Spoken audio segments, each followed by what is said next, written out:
Congressman Gutierrez from Illinois will be holding a pro-amnesty rally here in Richmond, Virginia, Eric Cantor's backyard. Eric Cantor once praised Congressman Gutierrez for his leadership on the issue of amnesty. Congressman Gutierrez is here to set up a great deception for the voters that will allow Eric Cantor to claim he is opposed to amnesty at the 11th hour, just 2 weeks prior to the primary on this June 10th. Congressman Cantor has spent countless dollars claiming that I'm a liberal college professor. This is the act of a desperate campaign. I am more conservative than Eric Cantor across the board. I am the constitutional conservative in this race. Eric Cantor is trying to buy this election with corporate cash from Los Angeles and New York. He's acting as a conservative in public while working behind the scenes to deliver open borders for large corporations. In fact, Eric Cantor has so little respect for his constituents, he has sent them a mailer yesterday, happy to share with you in a minute, claiming to oppose amnesty for illegal immigrants, claiming to oppose amnesty for illegal immigrants. But Eric Cantor has been the #1 cheerleader in Congress for amnesty. Eric Cantor has spearheaded the amnesty push in the House. Eric Cantor saying he opposes amnesty is like Barack Obama saying he opposes Obamacare. There is no Republican in the country who is more liberal on immigration than Eric Cantor. This race comes down to the defining issue of our time. Virginia is ground zero in the fight to protect American workers. If we want to stop amnesty, then we must stop Eric Cantor on this election day, June 10. People in Richmond are suffering. Small business owners come to me regularly at town halls I hold across the district every night. They're telling me that they cannot hire new employees and they have to lay off their loyal workers because of regulations in Obamacare. They are seeing their wages flatlining and they are struggling to make ends meet. But what is Eric Cantor doing? He's leading the push for more low-wage foreign workers to take Virginian jobs. He wants more guest workers, more low-wage labor. Eric Cantor wants open borders for corporations. Eric Cantor does not represent the views of his constituents in the 7th District of Virginia. He represents large corporations that want more cheap labor. On legislation, under Eric Cantor's watch, we are seeing thousands of American troops being laid off, including scores of Virginia soldiers. But what is Eric Cantor's priority? To give away those few coveted military positions to illegals and to Americans. Does Eric Cantor think that serving in our military is just another job Americans won't do? Eric Cantor gave a speech in 2013 in which he called for amnesty and citizenship for illegal immigrants. He said this was based on, and I quote, the great founding principles of our country, end quote. This is a radical pro-amnesty statement. In the same speech, Eric Cantor called for more guest workers that will take jobs from struggling families right now here in Virginia. Eric Cantor actually claimed that corporations were having a hard time finding workers, so we needed to give them more immigrant labor. What about Virginia workers who do not currently have jobs? Eric Cantor led the amnesty drive in the House, co-authoring the House immigration principles that included amnesty and importing more low-wage foreign workers for CEOs. If Eric Cantor is re-elected, he will do everything in his power to deliver cheap labor for large corporations, because that is who he represents. On the FAIR Pledge, why hasn't Cantor signed the No Amnesty American Workers Protection Pledge circulated by FAIR? Because he can't. He's for amnesty and he's for reducing wages. Has Eric Cantor ever met with ICE officers?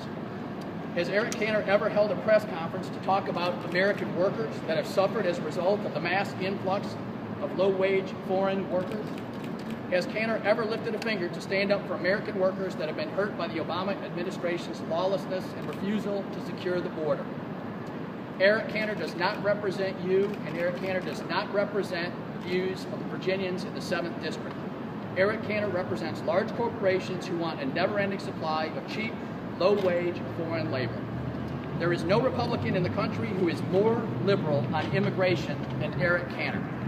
The chamber wants low-skilled, cheap labor. Mark Zuckerberg wants high-skilled, cheap labor.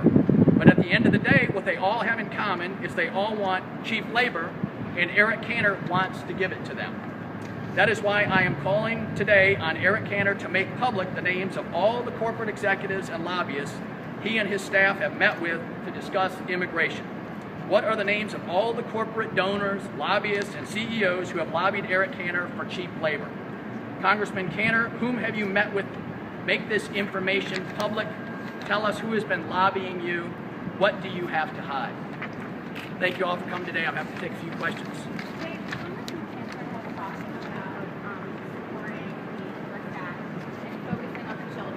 Right. Were brought here when they were very young by their parents. What is your position on the Enlist Act, and what do you think about aggressive children who were brought here by parents when they were very young? Right. The Enlist Act is a huge error. We're going to take people who are not citizens yet and put them to serve the nation in the most important role this nation can conceive of. And so the Enlist Act is a terrible policy. I'm opposed to it. On the issue of children in this country, unfortunately, what sounds good on first gloss over is not good policy. Because of Eric Cantor's position on immigration, young kids are coming in, crossing the border at record numbers at present. This is all documented by the Heritage Foundation. And kids are coming in, the parents are actually leaving the kids at the border so that the kids can come in and become wards of the state, knowing that the U.S. federal government will have to take control of those kids. And so what at first sounds good, at first blush, is not good policy. You said that Congressman Gutierrez is here to set up a great deception that will allow Eric Cantor to claim to... Right. So are you saying that they're working in cahoots? I mean, what do you mean by that? Yeah, they've been working in cahoots for the past year to produce some immigration reform. They've traveled together in the past year. I think it's clear that Eric is for amnesty, and Congressman Gutierrez knows that to be the case, so he would much rather have Eric help Eric. And I think it's already been reported. Congressman Gutierrez is aware of this flyer that just went out this week from Congressman Eric Cantor to all constituents in the district to say he is standing up against amnesty. Thankfully, we have Eric Cantor standing up to Harry Reid and Barack Obama. Eric Cantor torches immigration reform after a call with Obama. I think the press has already reported widely on that. And so Congressman Gutierrez is aware of this document and comes at the 11th hour, 2 weeks before the primary. So I think you'd have to be pretty gullible not to see a linkage there. How do you call Eric Cantor the most liberal Republican in the House when there are a lot of, where he's blocked the Senate bill, there are a lot of Republicans who supported something similar along the lines of the Senate immigration bill? I mean, how do you make that claim? Because he's the lead cheerleader. Breitbart and countless other news sources have reported on his leadership of it. He has cloaked it. He hides behind it so it's not apparent. But if you go look where Eric is rated by Heritage, I think he's at a 53 now out of 100. And if you go look at some of the charts where he's sitting in the House, he is on the far left of the Republican side of the aisle, with no one to the left of him approaching the Democrat seats. So if Cantor is so supportive, why hasn't he been able to get any votes? Why has he failed if it is something he wants to do? Say that. What was the premise of the question? If he's well, been so successful, you say that Cantor wants immigration reform. Right. There hasn't been immigration reform. Yeah. There haven't even been votes on much immigration reform. He's the person who can schedule votes. Right, and because the Republican base is firmly opposed to it, and so Eric has shifted. Several years ago, I don't think he would have contemplated this move. Now he's got the speakership on his mind, and so he's turned his back on the views of his constituents here in the 7th. And he thinks he has enough money to buy the election. And so he's spreading falsehoods in these mailers every day. He's called me a liberal professor, hand-picked protege of Governor Tim Kaine, says I worked for Tim Kaine as an economic advisor. All of that is false. I serve on a revenue estimate committee that meets once a year that just forecasts economic growth. All the Republican leaders in the House, Kurt Cox, the number 2 guy in the House, sits on the same committees.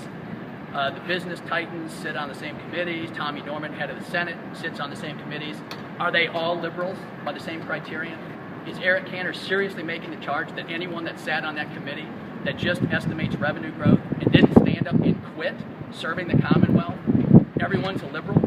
And so that ad started off, by the way, and set the tone on the first day that I announced my candidacy. And I think that's important for voters to know. This isn't just completely the support of the amnesty flyers came out this week, and another flyer that comes out that says he is fighting hard against the IRS just came out last night. In fact, Eric Cantor's been slating conservatives off of their political processes across the state. Virginia Beach, go look at the bullelephant.com to corroborate that story. 1,000 conservatives showed up. Eric Cantor only accepted 34 favorable to him and sent the rest home. And so flyer after flyer is coming out with falsehoods in it. But today I should be staying more on immigration. Sorry. One more question and that's it. Anybody else? Yeah. Congressman, can you clarify? Gutierrez says, Congressman Gutierrez says he's coming here, to pressure Republicans and Eric Cantor in particular to support passage of immigration reform in the House. But you think that Gutierrez is actually here to help secure the election for him? Are they working in cahoots now? I'm confused about at what point you thought they were collaborating. Yeah, what the facts are, he's coming here 2 weeks before a primary on June 10. And so we will see the comments he makes, but it's clear it's a win-win. He's going to be in favor of amnesty. He's going to provide a backdrop where Eric Cantor, and the key point for the press to realize is Eric Cantor just flipped his position this week. That's the key, right? So Congressman Gutierrez is coming today. Eric Cantor sent out this flyer 3 days ago. So the timing could not be more suspect. And I think they're thinking that the voters will not be informed of what's going on. That's why we're here today, is to inform the voters of that timing of those series of events. And so Eric Cantor will come out today and say, I'm now against all forms of amnesty. We'll see what he says. You don't have any proof of Gutierrez and Cantor working together? They've met together over the past year. Today on this, working together on this news conference, I don't have any. We'll see what he says today. That may be the proof. All right, that's it. Thanks, folks. Thank you. Thank you all very much. Right.